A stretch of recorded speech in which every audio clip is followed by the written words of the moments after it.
Le délégué général de Coop de France est mon invité ce matin dans Les Échos. Bonjour Pascal Vinet. Bonjour. Polémique en France autour du glyphosate. La Commission européenne souhaite renouveler son autorisation pour 10 ans.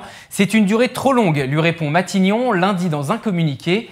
Et chez vous, chez Coop de France, vous répondez quoi? Nous sommes favorables au renouvellement de l'autorisation tant qu'il n'y a pas de substitut à ce produit. Nous l'avons dit il y a un an, nous le redisons aujourd'hui. Les agences sanitaires nationales et européennes ont donné un avis favorable. Et donc, nous ne sommes pas plus royalistes que le roi. Nous faisons confiance aux scientifiques et nous pensons que ce produit mérite d'être renouvelé. Cela, évidemment, n'interdit pas que nous cherchions à trouver des substituts.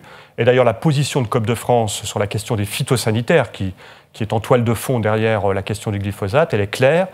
Tant que nous n'avons pas de substitut, il ne faut pas priver les agriculteurs des outils dont ils ont besoin. Par contre, il faut mettre tous les moyens pour faire évoluer très rapidement, effectivement, l'utilisation des produits chimiques dans l'agriculture. Et ça, nous sommes prêts à l'accompagner.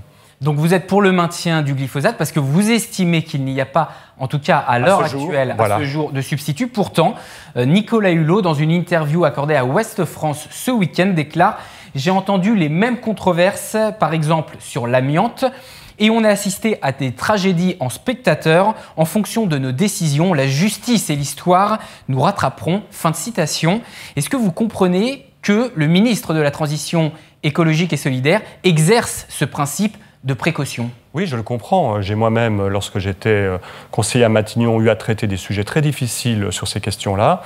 Par contre, nous avons des avis d'agences sanitaires et cette décision n'est pas prise de manière irresponsable pour Coop de France, mais bien s'appuyant sur les avis des agences sanitaires qui donnent leur accord à ce renouvellement. Donc nous sommes là aussi respectueux des agences sanitaires, mais nous pensons qu'il faut, comme le ministre Nicolas Hulot, travailler au remplacement de ces produits par d'autres, peut-être moins offensifs ou peut-être des techniques moins chimiques. Mais en tout cas, pour l'heure, nous considérons que nous n'avons pas les moyens de remplacer ce produit.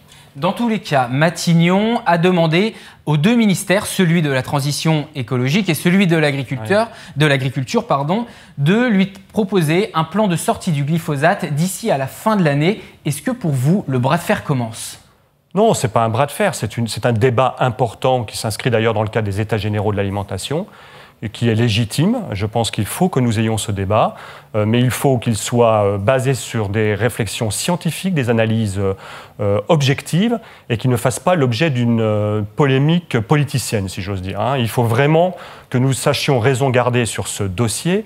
Bien sûr, nous sommes dans une transition de l'agriculture, qu'elle soit économique, numérique, écologique ou sociétale, mais pour autant, il ne faut pas jouer avec le revenu et l'avenir des agriculteurs français. Donc il faut mettre en place des moyens qui soient respectueux. Et le glyphosate, aujourd'hui, n'est pas remis en cause par les autorités sanitaires qui ont eu à se prononcer sur ce produit.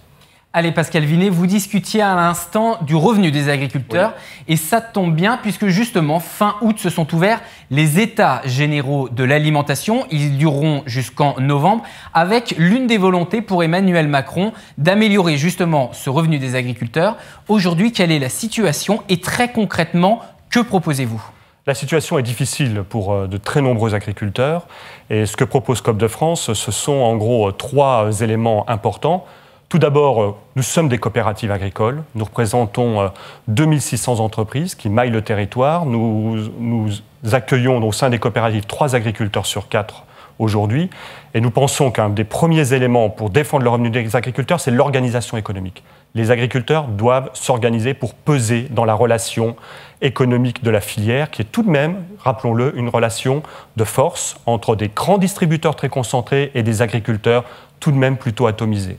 La deuxième chose, c'est que nous pensons que dans ce cadre, il faut développer des relations commerciales plus loyales. Donc nous proposons que les agriculteurs puissent, au sein notamment de leur coopérative, bénéficier des moyens de renégocier les contrats qu'ils ont pu signer avec la grande distribution en particulier, lorsque les prix des matières premières ou de l'énergie ou autres évoluent. Aujourd'hui, c'est très difficile et les revenus en subissent immédiatement les conséquences. Nous sommes favorables également à l'identification de l'origine des produits. nos concitoyens sont attentifs aux produits français, les coopératives fournissent des produits français, et donc nous souhaitons pouvoir les valoriser. Vous parliez notamment d'un rapport de force, en tout cas, oui, avec le secteur de la grande distribution. Oui. Est-ce que la finalité, aujourd'hui, c'est de vouloir mettre un terme à cette guerre des prix entre grands distributeurs? Et d'un autre côté, ce que vous dites, c'est qu'aux consommateurs, au bout d'un moment, il faudra payer plus cher si on veut des agriculteurs qui vivent mieux. Oui, je pense que les consommateurs ont intérêt à prendre la parole. Personne ne représente les consommateurs si ce n'est eux. Nous sommes tous consommateurs, nous avons tous des attentes par rapport à l'alimentation, nous sommes tous préoccupés par la qualité de notre alimentation. Il faut que les consommateurs prennent la parole, mais il faut que les consommateurs soient conscients que la qualité de l'alimentation a un prix. Et nous sommes effectivement très attentifs à ce que le consommateur paye le juste prix, avec une transparence sur la répartition de la valeur. Et je tiens à le dire ici très clairement, il n'y a pas d'endroit autre dans la filière alimentaire que dans les coopératives où la répartition de la valeur est discutée de manière démocratique. Dans nos entreprises, aujourd'hui, les agriculteurs, avec leurs entreprises coopératives, discutent démocratiquement de la répartition de la valeur. Donc nous, ce que nous demandons, c'est que, effectivement, la qualité des produits se retrouve dans le prix et que la grande distribution prenne en compte, pour le compte des consommateurs et le compte des coopératives en particulier, le prix juste des produits. Aujourd'hui, et on le voit sur le bio, je tiens à le rappeler, le bio aujourd'hui que les Français plébiscitent est en train de subir la guerre des prix par un certain nombre de grands distributeurs, et un en particulier, qui nous explique que plus de bio moins cher, c'est plus de bio tout court. Moi, je dis, attention... Michel-Édouard Leclerc, avec qui vous avez récemment eu une passe d'armes, si je ne me trompe pas. Oui, mais le problème, c'est que si demain, on fait baisser le prix du bio de manière générale, eh bien, ceux qui vont en être victimes, ce ne seront pas les consommateurs, mais ce seront encore une fois les agriculteurs, comme d'ailleurs depuis des années.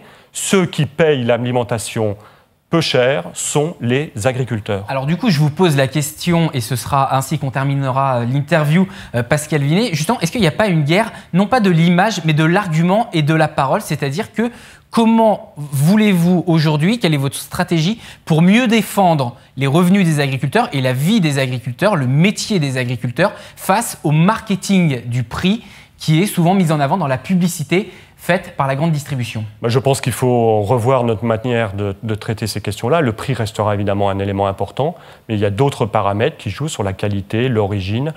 Nous prônons l'utilisation de normes internationales sur les achats responsables et les relations fournisseurs-acheteurs qui soient plus durables. Donc nous pensons que c'est possible dans d'autres pays. Même avec une grande distribution concentrée, il n'y a aucune raison que ce ne soit pas possible en France. Mais là, ça doit être un signal des consommateurs appuyé par le gouvernement. La France n'est pas un pays où la qualité des produits ne se paye pas. La qualité des produits agricoles a un prix, il doit être respecté. Donc nous sommes favorables à ce que nous fassions évoluer les règles de relation entre la grande distribution et leurs fournisseurs, et en particulier les coopératives agricoles, parce que, je le rappelle, ce que veulent aujourd'hui les consommateurs, c'est le lien avec les agriculteurs. Et nous, au travers des coopératives, nous leur apportons ce lien. Et d'ailleurs, pour terminer, je me permettrai de dire à nos téléspectateurs de consommer coopératif. Ils sont sûrs, quand ils consommeront coopératif, de consommer français et de consommer des produits issus d'agriculteurs qui travaillent quasiment dans des circuits courts puisqu'ils sont dans leur coopérative. Peut-être qu'Emmanuel Macron se mettra donc à manger issus de produits coopératifs. On est prêt à l'inviter pour qu'il consomme coopératif. Merci Pascal Vinet d'avoir été avec nous ce matin. Je rappelle, délégué général de Coop de France. Merci.